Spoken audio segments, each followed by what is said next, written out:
काँग्रेसचे नेते राहुल गांधी यांची भारत जोडो न्याय यात्रा मणिपूर ते मुंबई अशी कालपासून सुरू झाली आहे। राहुल गांधी यांच्या भारत जोडो न्याय यात्रेच्या समर्थनार्थ काल तलावपाडी ठाणे येथे सायंकाळी 5:30 वाजता एका कार्यक्रमाचं आयोजन करण्यात आलं होतं। महाराष्ट्र प्रदेश काँग्रेस कमिटी अनुसूचित जाती विभागाचे उपाध्यक्ष नंदकुमार मोरे यांनी या कार्यक्रमाचं आयोजन केलं होतं। या कार्यक्रमात भारत जोडो न्याय यात्रा, जोडो जोडो भारत जोडो, न्याय हक मिलने तक, डरो मत संविधान अभी जिंदा है, राहुल जी आप संघर्ष करो हम आपके साथ है अशा घोषणा देण्यात आल्या। नंदकुमार मोरे यांनी यावेळी राहुल गांधी यांनीही भारत जोडो न्याय यात्रा आपल्या देशातील बेरोजगारी, महागाई, शेतकरी, कष्टकरी यांना आणि महिला भगिनींना न्याय मिळवून देण्यासाठी आपल्या भारत देशाच्या संविधानाच्या रक्षणासाठी सुरू केली असल्याचं सांगितलं। या यात्रेला समर्थन देण्यासाठी या कार्यक्रमाचं आयोजन करण्यात आलं असून या कार्यक्रमास महाराष्ट्र प्रदेश महिला काँग्रेस कमिटीच्या सचिव शिल्पा सोनाने, महाराष्ट्र काँग्रेस सरचिटणीस संकटा पाठक, महिला काँग्रेसच्या उपाध्यक्षा उर्मिला सावंत, सरचिटणीस वसुधा गायकवाड, सचिव पुष्पा पाटील, ललिता पंडागळे, आशा गोखले, लीलाताई समखेडकर, युवती काँग्रेसच्या कुमारी मानसी भाटकर, सुनीता लखन, आशा साळुंखे, उज्ज्वला अंबलकार, काँग्रेस सेवादल नेते हरिलाल विश्वकर्मा, नाना मगदूम, युवक काँग्रेसचे विनीत मोरे, नदीम शेख, ठाणे शहर जिल्हा युवक काँग्रेसचे उपाध्यक्ष शुभम सोनोने, युवक काँग्रेस वॉर्ड अध्यक्ष हरी सिंग, प्रज्योत सोनाने आदीही उपस्थित होते।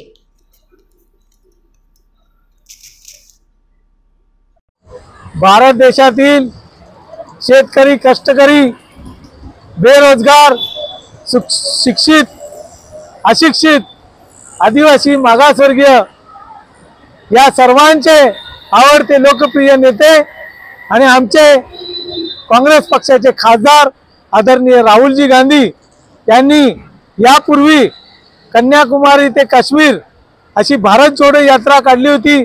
आता राहुलजींच्या नेतृत्वाखाली मणिपूर ते मुंबई अशी भारत जोडो न्याय यात्रा आजपासून सुरू केलेली आहे। भारत जोडो न्याय यात्रा ही राहुलजी गांधी यांनी इम्फाळ मणिपूर येथून सुरू केलेली आहे। त्याचा शुभारंभ आज माननीय खरगे साहेब, अखिल भारतीय काँग्रेस कमिटीचे अध्यक्ष यांच्या मार्गदर्शनाखाली त्यांनी हिरवा झेंडा देऊन दाखवून ही भारत जोडो न्याय यात्रा सुरू केलेली आहे।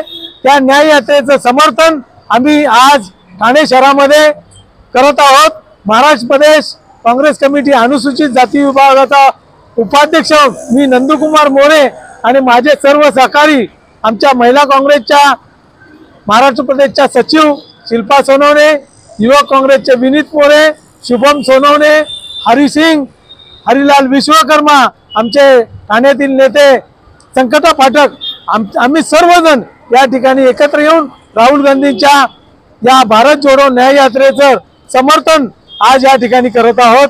जय हिंद, जय भारत, जय संविधान।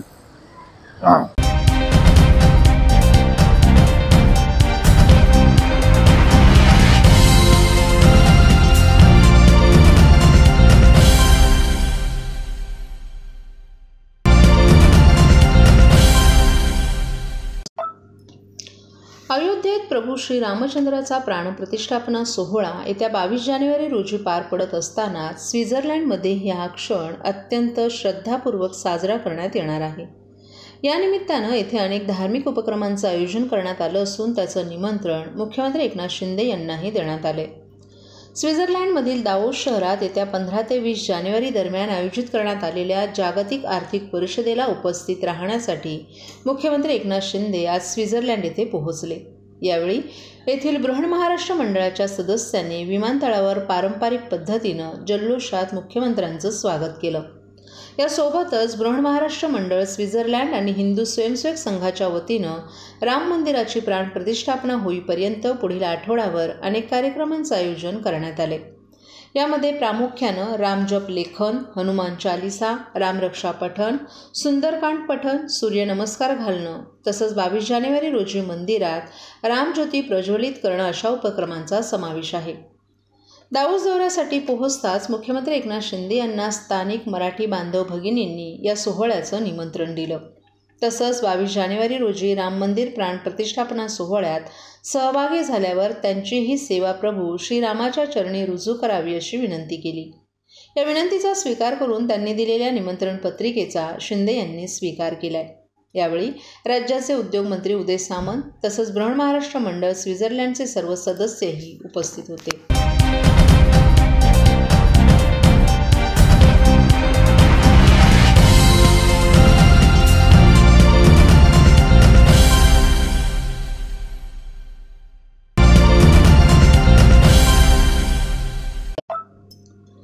दाहोस दौऱ्यावरून टीका केली जात असताना शिवसेनेचे प्रवक्ते नरेश मस्के यांनी आता पलटवार केलाय. उद्धव ठाकरे हे जेव्हा मुख्यमंत्री होते त्यावेळेस त्यांची प्रकृती खालावली होती. त्यांच्यावर शस्त्रक्रिया देखील झाली होती. परंतु अशा परिस्थितीत त्यांनी त्यांच्या सोबत असणं आवश्यक असताना ते दावोसला काय करत होते, दौरा संपल्यानंतरही ते कोणाबरोबर बर्फात मौज मजा करीत होते हे त्यांनी जाहीर करावं असा सवाल नरेश मस्के यांनी उपस्थित केलाय. मुख्यमंत्री एकनाथ शिंदे हे सध्या दावोस दौऱ्यावर आहेत.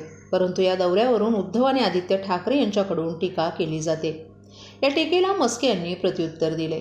वास्तविकतः त्यावेळेस दावोस दौऱ्याला उद्योगमंत्र्यांनी जाणं आवश्यक असताना पर्यटन मंत्री का गेले असा सवालही त्यांनी केलाय. त्यामुळे आदित्य ठाकरे यांचा स्मृतिभ्रंश झाल्याचंही त्यांनी सांगितलं.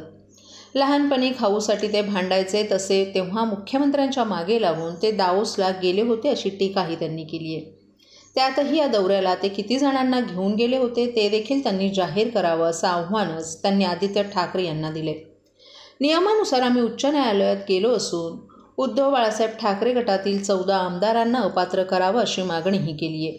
अध्यक्षांवर दबाव होता म्हणून त्यांनी 14 आमदारांना अपात्र केलं नसल्याचा आरोपही त्यांनी केलाय. अध्यक्षांना कोणी भीती दाखवली, त्यांनी तो निर्णय का दिला अशी शंकाही त्यांनी उपस्थित केली आहे.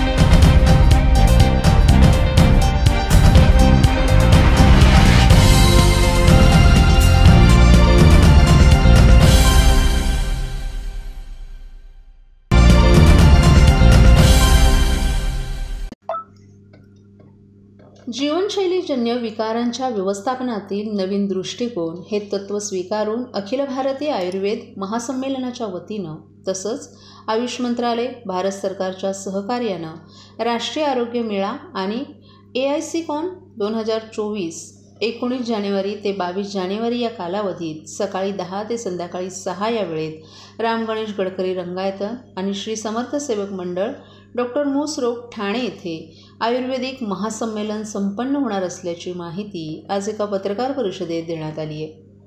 तणाव नियोजन, वेदना व्यवस्थापन, योग आणि आयुर्वेद, संधिविकार व्यवस्थापन, योग आणि सत्वावजय, चिकित्सा, स्वस्थ जीवनासाठी आयुर्वेद, आयुर्वेदातून रोगप्रतिकारशक्ती, आयुर्वेदातील त्वचा आणि केसांची काळजी, स्त्रीविकारांचं व्यवस्थापन, पचनविकारांचं व्यवस्थापन, आयुर्वेदिक दिनचर्या आणि स्वास्थ्यपूर्ण आहार, सामान्य जीवनशैली विकारांचं व्यवस्थापन या विषयावर आयुर्वेदिक तज्ज्ञांची मार्गदर्शक व्याख्यानं आयुर्वेदिक महासंमेलनात होणार आहेत. नागरिकांसाठी कायाचिकित्सा, जनरल मेडिसिन, त्वचाविकार, योग आणि डाएट, सर्जरी, स्त्रीरोग, बालरोग, नेत्ररोग, कान नाक घसा आदी आजारांवर मोफत रुग्ण तपासणी करण्यात येणार आहे. आयुर्वेदिक सल्ला देण्यात येणार असून OPD देखील उपलब्ध असणार आहे. आयुर्वेदिक तज्ज्ञांमार्फत ही तपासणी विनामूल्य केली जाणार आहे. या पत्रकार परिषदेला वैद्य राजेंद्र प्रसाद शर्मा, डॉक्टर ज्योती भोजने आणि वैद्य किरण पंडितही उपस्थित होते. आयुष मंत्रालय दिल्ली आणि अखिल भारतीय आयुर्वेद महासंमेलन यांच्या वतीने ठाण्यामध्ये आयुर्वेद मेळावा आयोजित करण्यात आलेला आहे. आयुर्वेद मेळाव्यामध्ये 2 प्रकारच्या गोष्टी घडणार आहेत. एक म्हणजे सर्व आयुष डॉक्टरांसाठी विविध प्रकारची व्याख्यानं आणि मार्गदर्शनपर इतर गोष्टींचा आम्ही ओवापोवा करणार आहोत. त्यासाठी गडकरी रंगायतन इथे 19, 20, 21 अशा प्रकारे 3 दिवस सेमिनार्स आयोजित केली जाणार आहेत.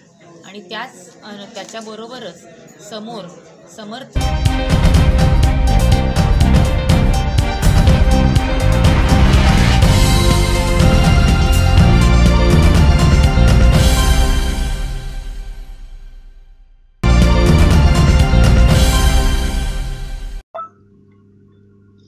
मालमत्ता कर विभागानं कर वसुलीसाठी सुरू केलेलं अभियान थकबाकीवरील दंडमाफीची अभय योजना यांना ठाणेकर नागरिकांना चांगला प्रतिसाद दिलाय.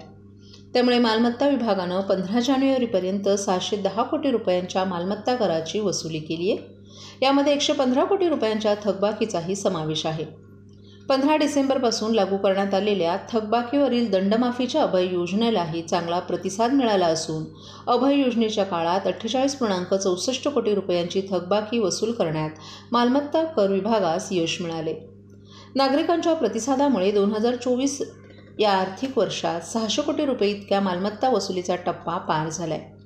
गेल्या वर्षी या कालावधीपर्यंत 560 कोटी रुपये एवढा मालमत्ता कर वसूल झाला होता. अर्थसंकल्पीय अंदाजानुसार मालमत्ता करातून मार्च 2024पर्यंत एकूण 792 कोटी रुपये वसूल करण्याचं उद्दिष्ट ठेवण्यात आले. काही करदात्यांनी अद्यापपर्यंत आपला कर महापालिकेकडे जमा केला नाही. मालमत्ता कराची देयकं विहित पद्धतीनं मालमत्ता धारकांकडे पोहोचवण्यात आली असून विहित मुदतीत आपला मालमत्ता कर भरणं आवश्यक आहे. ठाणेकर घर बसल्या ऑनलाईन पद्धतीनंही कर भरणा करू शकतात. त्यामुळे त्यांनी या सुविधेचा अवश्य लाभ घ्यावा असं आवाहन महापालिका प्रशासनाच्या वतीनं करण्यात आले.